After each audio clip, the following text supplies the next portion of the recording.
Жақсы болса жағдайың, оу, бес күн болып қайтайын, ай.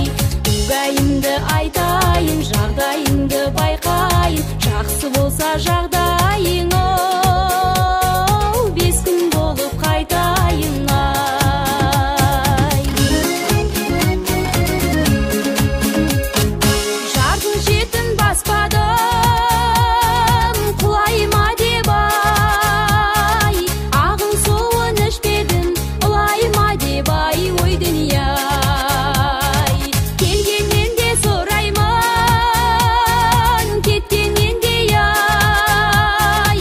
Ауыл аймақ ағайын, аман ба деп ай.